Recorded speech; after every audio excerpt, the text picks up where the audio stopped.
Welcome back, everyone. My name is Andrew McPeak, and co-hosting this along with me is the hilarious Gina Watts. Yay. She's always making me laugh. Well, folks, if you believe that schools should be more than just essays and GPAs, if you believe that EQs are just as important as IQs, and if you expect amazing things from the next generation, then you're in the right place, because we do too. Yes, we do. And today is part 2 of a 2-part series on schools and social media. If you missed episode 1, make sure you go listen to it. We talked about using students and social media to foster creativity at school. Student-led social media was really the focus of that episode. So in this episode, we're going to talk about how we use it to foster community engagement. But first, let's get into this opening question. Yes. Okay, Gina, this is a good one. If you could turn one failure of yours into a superpower, what would it be? The old switcheroo. So I think I thought about it, several different things, because as I was reminded by one of our co-producers, Kara, parenting has so many examples of failure, but I think I'm going to stick with overcommitment. I have probably since I was 19 or 20, have always worked multiple jobs at the same time. Okay. And so I think it's a superpower. You're still alive. I am. Yeah. But also, it probably isn't. It's more of kryptonite. So if I could turn that into a superpower, I think I do it. I think I can do it well, but there are times where it feels like a pain point. Yeah. Yeah. How about you? So this would be like you could split yourself into multiple people who do multiple things. Yeah. But then I come back together. At the end of the day. There is a superhero that does that. I can't remember which one. I think so. I can't remember. Yeah. Yeah. But I like that. That's a good one. Yeah. That's good. How about you? Okay. So my extreme weakness is a lack of organization. Mm-hmm. So people are laughing at me in this room. Can you believe that? Bad with the calendar, keeping up with the calendar. Bad with the email, keeping up with the email. It's like a surprise. Yeah. You're like, oh, it's Tuesday. What's going to happen today? Exactly. Exactly. So it would be really great if I just as soon as people asked, hey, are you free next Thursday at 2 p.m.? I was like, I knew my whole calendar. And I was like, yes, you're booked. That would be really great. Yeah. Some people call that an assistant.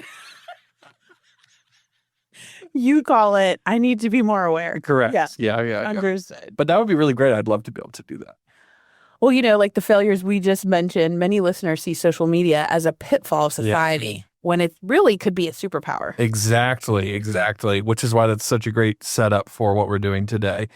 So we actually brought in an expert today to help school leaders see this superpower of social media as it really is. So today we're talking with Will Parker. He's one of my favorite human beings on the planet, and I've known him for many years. He is the founder of Principal Matters, LLC, and he's an educator, an author, a speaker, and an executive coach who uses his expertise in school culture, leadership, and communication to equip educators with solutions and strategies for motivating students, inspiring teachers, and reaching communities. But honestly, he is way more than just that. So let's hear from the man himself.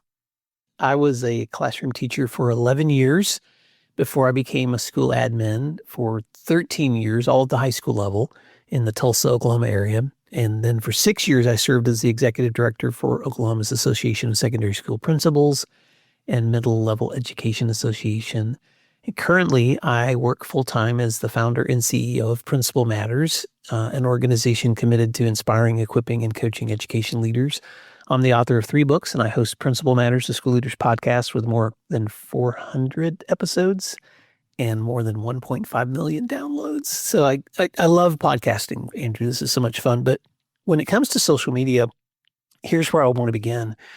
When I was a principal, I learned really quickly. And of course, I'm sad to say that when I was teaching, social media wasn't as active as it was when I became a school admin. But when I was a principal, I quickly learned that the information that I wanted people to know might be in my head, and I may have communicated, but that doesn't mean they received the communication. And so the importance for an educator is to realize that whatever information is important to you, you have to be willing to translate it into as many platforms as possible. So whether that's your website or print media or social media, it's just one of the platforms, and social media has several platforms. But we need to meet people where they are. And so, yes, capturing and highlighting the meaningful moments of your school community means learning to show what I call the other side of the moon of your experience. And I like to think about science and how fun it is to stand outside and look at the moon and realize that if I'm in China or in Tulsa, I can only see the face of the moon. The only way to see the back is to get in a spaceship and go there. And it's the same thing in school. People can't see the other side of the moon of your school unless you show it to them and tell it to them. And so to me, there's no better way than to harness the platforms that people are using on a regular basis for the communication and put yourself there. Educators deal with both sides of the coin when it comes to social media, and with all of the threats and intimidations and harassments and bullying, and even AI now has created just this avalanche of chaos that people have to deal with.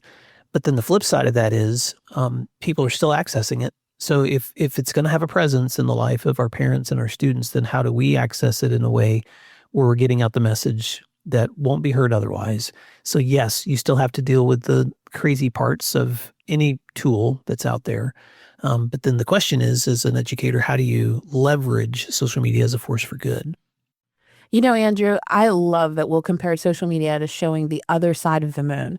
It makes me feel like we're all school astronauts navigating the social media cosmos. That is a great example.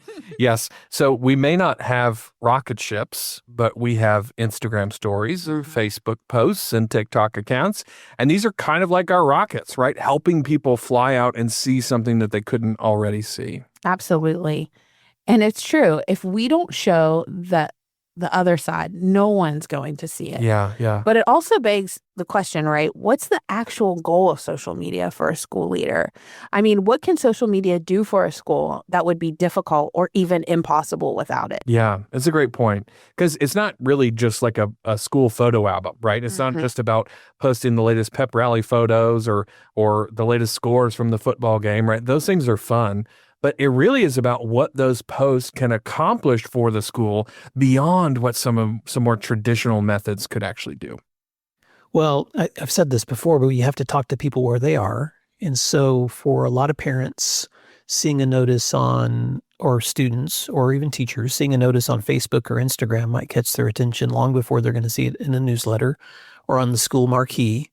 And not communicating or being nervous to communicate only allows people to create their own narratives of what's happening in your school. And you and I both know, Andrew, we've talked about this because you've been a guest on my show, that we kind of live in an age of outrage where people are constantly looking for the negative. But here's the sad truth. If we're not expressing, sharing, highlighting, illustrating, allowing people access to the great things that are happening in our schools, in the absence of that communication, they'll create their own narratives. And sadly, most often they're going to be negative ones. So for me, there shouldn't really be an option. If social media is a place where people are going to access information, then we have to figure out, how do we create a presence there as educators that's going to be a positive one. And then there are ways that you can create safeguards if you want to take comments off of for those things. If you want to create a public page versus a private page, which I think is an effective way to do that. But the goal obviously is to ask the question, where are our people going most? And in some communities that's different than others. Your kids may be on TikTok more than they are on Instagram. Your parents may be on Facebook, or they may be on Instagram now more than they were before. I know that X and Twitter is an option for people too. So, that suite of platforms is where you have to take a look. But then to go back to something I said earlier, it doesn't mean you have to create new content for every platform either. You can take the same content and duplicate it in multiple ways so that you're only communicating once, but you're getting it out in those platforms so that the message is being spread in as many ways as possible. You know, Andrew, Will really hit the nail on the head talking about people where they are. It's like trying to sell ice cream in the Arctic. Yes. Great idea, but maybe not the best audience. Yes, I love that. I love that. So if you want to spread the word, you got to find out, as you said, where those ice cream lovers are actually hanging out, right? You need to go to the equator, not the Arctic. And in today's world, that is definitely on social media. That's where the people are. But here's a thought. What are some of the most effective ways school leaders can use social media to actually enhance relationships with parents, students, and staff? That is the question, I think. I mean, it's one thing to know where everyone is, but it's another thing to know how to actually engage them. So let's dig into how leaders can turn those digital interactions into real, lasting connections. When you think about utilizing social media, ask yourself the question, how am I currently communicating with parents? That's the first question you should ask. And if you're actively, intentionally sharing out the great celebrations that are happening at your school on a regular basis, then congratulations. If you're not, then I want to challenge you to adopt a mindset where you're asking yourself that question. What is my frequency in capturing these amazing moments happening in my school and getting them out to the rest of the community? Now, if you already have a way to do that, whether that's a newsletter or whether that's something on your website or whether it's through social media then becomes another platform for that communication. So I'll give you an example. When we would, for instance, have our monthly Students of the Month, where we would highlight a different student from each grade. Teachers had nominated a boy and a girl, and we would call them down. They would get a small prize and a certificate, and we would capture that moment. We would want to place it in our newsletter on the website. But then I had a media center specialist who was my social media person, and I could send her that, and she would use, at that time, we used Hootsuite. There's other platforms you can do this with now. She would create a social media post with that photo celebrating those students by name, and she would make sure that it got posted on the school's Facebook, Instagram, Twitter account. We didn't have LinkedIn at that time. And if we wanted to share something out later through a YouTube post, we could do that as well. And so, and then the other question you have to ask yourself is, how are we highlighting those unique things that happen sometimes in schools that are one-time events? For instance, one time we had some students who just decided in conjunction with their leadership class that they wanted to do something to encourage other kids. So these girls went into unbeknownst to their teacher or me, went into the girls' bathroom and they took some huge colored butchered paper and covered a wall. And then they started putting Post-it notes up just of words of encouragement. You shine like a diamond. Don't let anybody tell you that you're not beautiful. All these beautiful things they're placing. And they put a basket in there with Post-its and markers where kids could leave sweet notes to each other. And it just took off. It was a wall of kindness. And so one day a teacher came and grabbed me a couple of days after this had started. And she was like, I got to show you something in the girls' bathroom. And I was like, okay, that's weird, but I'll go in there. And so they, made sure it was safe, and I stepped in and there was this wall of kindness. And so we took some photos, and the next thing I knew, she had reached out to somebody that she knew that worked at a Tulsa television station, and they sent someone up with a camera and they interviewed the kids that had started this whole movement. And so what did we do? We took that and placed it on all of our social media as links, put it in our newsletter, and I can't remember the number. It was tens of thousands of people that beyond our community that just downloaded this, watched it. So that could have been a moment that we sat on and just said, isn't that sweet that the kids did this? But instead what we did was we captured that and made it a learning moment for our students. And we leveraged that moment to make sure that the community knew this is a place that you want your child to be. So I'll stop there because it's a privilege. It's a privilege to be able to observe the things that students do. And with that privilege comes a responsibility to leverage the platforms you have to share it out.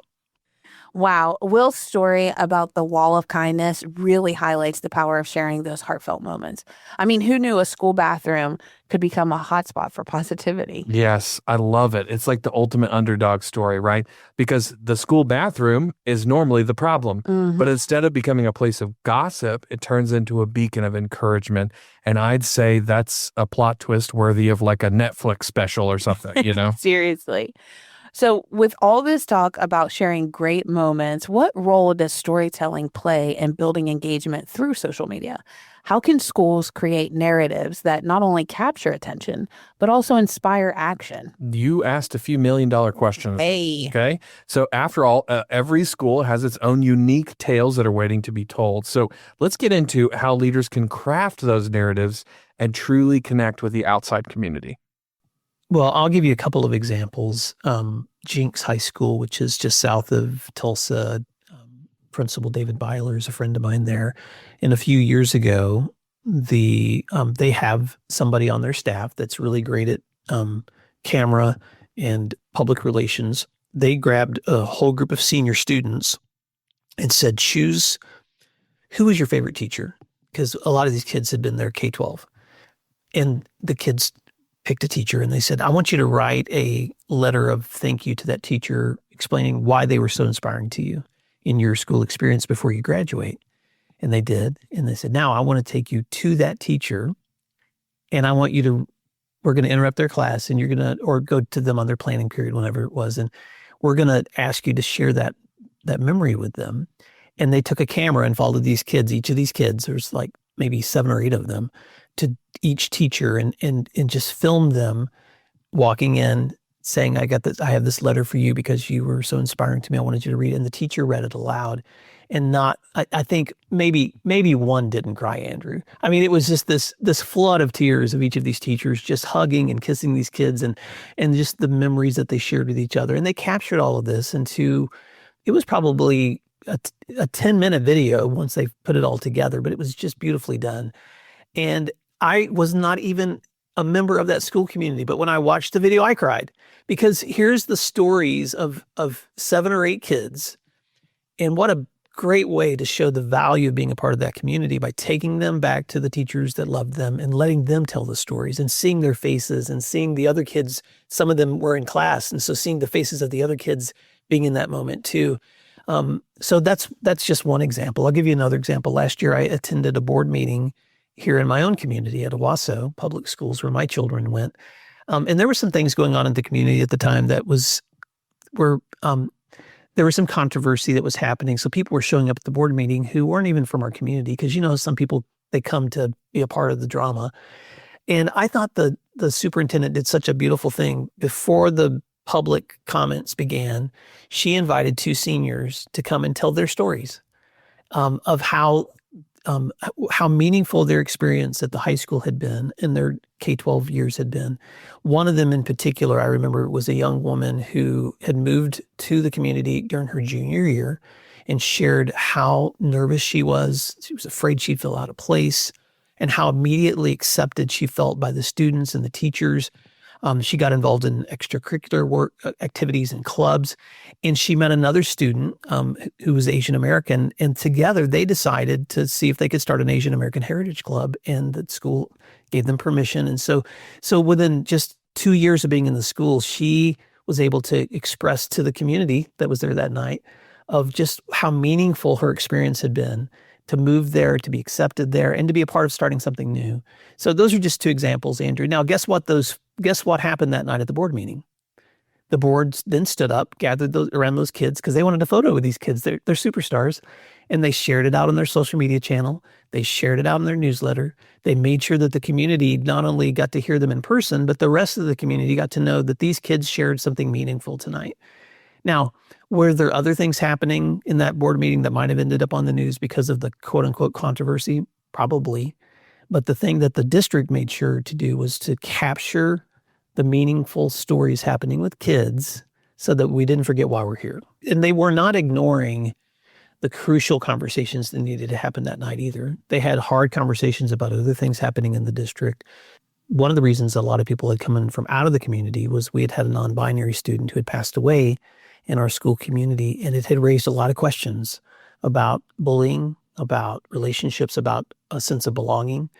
And so what I appreciated about the leaders there that night and the educators there that night was that they didn't avoid that crucial conversation. They addressed it directly. They talked about the things that were important to them, about the values that they held dear. They invited input from the community and from even other people that were outside the community to make sure that they were understanding deeply before they moved forward with what was next. But at the same time, they didn't miss an opportunity to invite student input into that conversation so that the community could remember that there are students here every single day that are a part of a belonging community that has made them feel welcome. And this is the norm for us. Will's examples really showcase how storytelling can elevate a school's presence. But that leads us to the next important question. How should schools assess the impact of their social media efforts? We want to ensure they're driving meaningful engagement and positive outcomes, not just throwing content into some void. Yeah, that's a really great point. It's like making sure your heartfelt story actually reaches the audience and doesn't get lost in that abyss or that void like you're talking about. So how do we measure the real impact of those narratives and make sure they resonate? I just read a book by David Yeager called 10 to 25, The Science of Motivating Young People. And he should be a guest on your show, by the way. And in that book, he does show quantifiable evidence of what happens when teachers directly communicate their intentions with their students before they're learning, and what happens when principals directly communicate their intent to teachers with how they're engaging with them. There's something that happens when you intentionally tell people why you're communicating with them. And it's interesting because the responses of students and teachers, there's a measurable increase of engagement when the person on the other side knows why you're engaging with them versus just you expecting that they know your best intentions. And I don't know why that is, Andrew, but I think there's something important for leaders to, when you're thinking about how do I assess the impact of social media efforts, I think it's important for people, for you to recognize that one of the ways that you're going to see meaningful outcomes is if you understand the intentions. If it's just a matter of, I want to share happy pictures, I want to just have a presence on the internet, you're going to have a digital footprint of some kind, but it doesn't mean it's meaningful. And so the question is, are you, in the things that you're presenting, representing the values that your school holds? Are you representing the stories that kids are experiencing that help them show that they're learning? Are you representing your teachers in a way that shows them honor and respect and helps build school pride? There's another book I'm going to recommend by Stephen M.R. Covey that I'm reading right now called The Speed of Trust, the one thing that changes everything. And he talks about how that when you're building trust within an organization, you also have to build market trust and brand trust so that when people hear the name of your organization, and I'm going to apply it to schools, when they hear the name of your school, is it a place they want their kids to be? And so all of those efforts that you're doing, those meaningful engagements and outcomes that you're trying to create, you're also building a brand. And so I think that's an important idea to keep in mind too. And I know I've talked to some leaders that are just kind of the attitude of, well, I am what I am. What you see is what you get. And I don't need to be bragging on people or the work that's going on here because you just measure it for what it is. And I haven't heard that feedback very much, but I would just say to people that might have that mindset that I don't think I would want to be on the other side of your leadership if you didn't think that it was important to celebrate the achievements and recognize the value of the people that are with you. And I think research would show it too, that employees, for instance, who are on the side of a supervisor or manager who doesn't give them that kind of positive intentional feedback, on average, don't like where they work. And so, so I think, Andrew, that the responsibility of a leader is not just because you want to highlight the values of what's happening at your school, but you also want to create an environment where people want to be. And so if you want to retain and recruit and retain highly effective teachers, then this is just a part of that branding that helps them feel pride in their school community. Will really emphasizes the importance of intentional communication. It's not just about sharing photos. It's about having a clear purpose behind what we are doing. It reminds me of how important it is to engage everyone, but to do so meaningfully. Absolutely. if we're talking about technology challenged school leaders, right? And there are a few of them out there, it's important to meet them where they are, right? So how can they start this journey toward effectively using social media strategies without feeling overwhelmed? Okay. So for my technology challenged school leaders out there, Will's got a few ideas for the first practical step you can take. The first thing that I would say is look around on your team of teachers and staff and ask yourself who has a strength in this area if you don't. So I gave the example before of our media center specialist. That was one of her strength areas. I guarantee there's somebody on your team who's really good at digital media. And you can probably figure that out if you follow them on social media. And so asking them to step in and assist you with that is a good place to start. Sometimes there's tools that you can use, platforms where you could schedule posts to go out in advance. And those I mentioned Hootsuite was one that we used to use. And I know there's others that exist now. There are also, and I won't do any free advertisement here, but there are also media companies that will partner with schools. And I do have one that sponsors my podcast, Andrew. So if anybody wants to come by my podcast to see that person, that group, you can. But there are groups out there that are completely committed to building platforms for schools and helping them know how to frame their conversations and their storytelling in a way that will maximize those posts as well. But here's what I want to say to any leader who's hesitant to embrace growing in their use of digital tools, and I'm not saying this to be mean. I'm saying this to be a little provoking, if I can. You cannot call yourself a leader of learning if you're not growing yourself.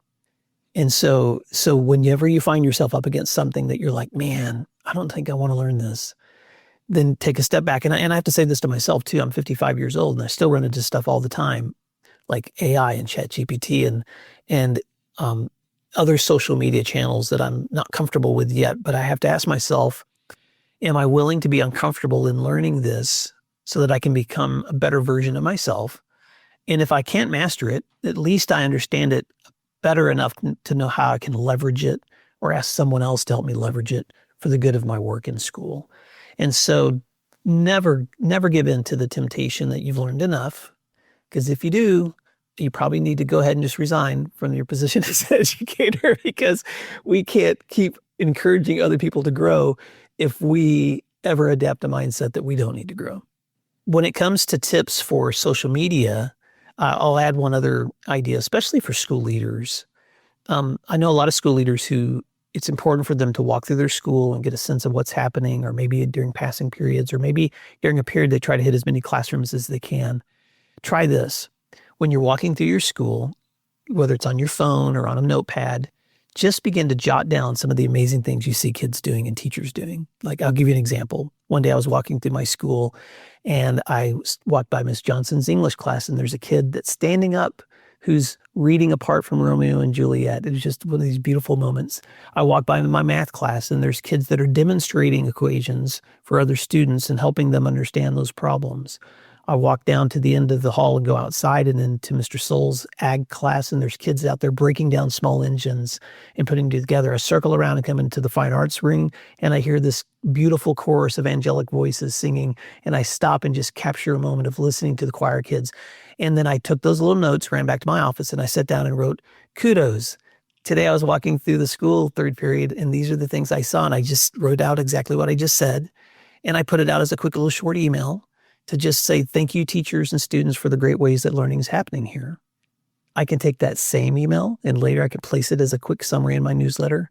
I could have taken some photos, and I've done that, where the students are also in action, and I might share that out in social media clips. So you can just take a normal activity that you do every day, walking through the school, but then look at it from the lens of what's happening here that I want to make sure other people know, so that we can celebrate together the great things that make this school what it is.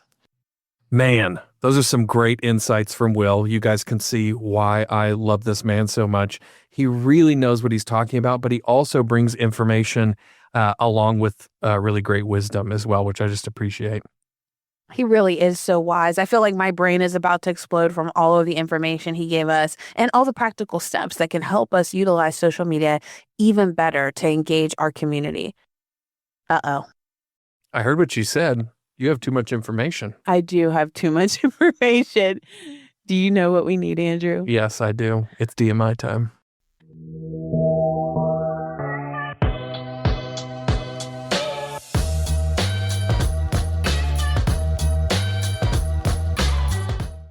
DMI, of course, stands for Don't Miss It. Gina and I both will highlight one thing from today that we don't think you should miss. So, Gina, do you want to kick us off? What was the best thing you heard today that we don't want to miss?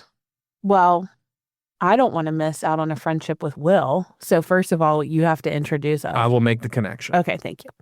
I think the wall of kindness, transforming what historically for the generations before these young people was a place of bullying and gossiping and, just nothing good really came out of it, to turn that into a positive and create a space of encouragement and positivity. I think one of the things, Andrew, that we really prioritize on the podcast is to share practical ways for our listeners to employ easy things. Right. And I just think that's one of those things. Like when you listen back to this, because I do think you should listen to this one again. Mm-hmm. When you listen back to this, think about how can I use a wall of kindness? It doesn't have to be in the bathroom. It could be anywhere. But how can I use that to create a positive environment? That one's going to really stay with me for a while. Yeah, it was such a cool story. In fact, when I first met Will, that was one of the first stories I heard. And I thought, this dude is different, right? Mm-hmm. Not only because of his ability to create a school culture where that kind of thing would happen, right? But also how well he leveraged it to tell what was really going on inside of his school and shape the narrative from one that is frankly often negative, right? We tend to fill in the gaps in our misunderstandings about what's going on inside of the school, and we typically fill them with something negative, not positive, right? And so Will just did a brilliant job of that. I think for me, the thing that I really appreciated most is the way that Will approaches mentally what social media is doing for the school. Right. Most, I think, principals and school leaders view social media as, oh yeah, that thing I need to make sure we're doing. Right. And many of them, if they have the resources, will just go ahead and outsource it, right? Hire somebody and put it on them, right? I know Will had the luxury of having that person, but I think for it to be the true gift that it is, the leader needs to understand what it can really do. Right. And the real big win is when we start replacing our traditional idea of the school newsletter, right? Like take that out of your brain and put social media there instead. Right. You can still keep sending a school newsletter, but just know that's not where the people are. They're not paying attention to that thing. So instead, social media becomes the way in which you go, here's what's happening. Here's what's happening. Here's what's happening. And if you can, I'm sure almost every school leader listening to this has values on their wall. Right? Here's what our school stands for: character and education and whatever, hard work, commitment. When you see examples of those words happening in your school halls, take photos, take videos, do interviews, whatever you have to do, and tell those stories. Because when your people start to embody your values, that's the story that needs to be told most. So view it as your school newsletter. Capture those values when you see them in action. So good. I'm sitting here thinking, as you're talking, I'm thinking about the way that my son's school uses social media or doesn't, and it's not a positive or a negative. It's just it doesn't really information. Yeah, it's just it kind of goes into a void. But the PTO uses it a lot, and so to your point about finding someone to do it. Will had the luxury of having somebody do it. But I think we have to adopt it. If as leaders we're saying that this is important strategy, right? This tool is important to how we communicate, then we have to be bought in. It can't be handed off and just forgotten about. It has to be like a full integration of it. So yeah, it's really good. This was good. It was. Well, we're obviously thankful for Will walking us through all these ideas. Thankful for episode 1, where we were exploring social media with Dr. Jill. Will and Jill came together to help us better understand how we should be using social media, both in how we involve students and in how we engage our communities. So I hope that you were challenged as a listener and that you enjoyed and probably are walking away with, I hope, a few ideas as well. So thank you so much for joining us for this 2-part episode of the School on a Mission podcast. Now, before you hit skip onto your next podcast, we want to challenge you. Grab a pen, a notebook, sticky note, even the back of your hand if you have to. And we want you to write down one action you're going to take this week. Something Will maybe suggested and you went, ooh, that's good. I need to do that, right? Whatever it is, we want you to write it down. Maybe it's something you're going to do. Maybe it's something you're going to investigate, read more about, or perhaps a person you want to meet with. Whatever it is, write it down. Got it? Perfect. Now, shoot us a DM on social media with your action step. We cannot wait to see the awesome things that you're up to. So until next time, stay curious, stay bold, and keep leading your school on a mission. The School on a Mission podcast is produced by Growing Leaders, powered by the Maxwell Leadership Foundation. You can find out more about Growing Leaders at growingleaders.com. We want to especially thank Will Parker for joining us as a guest in today's episode. This podcast was co-produced by Angelica Oliver and Kara Mallory. To find out more about the School on a Mission podcast, head over to schoolonamissionpodcast.com.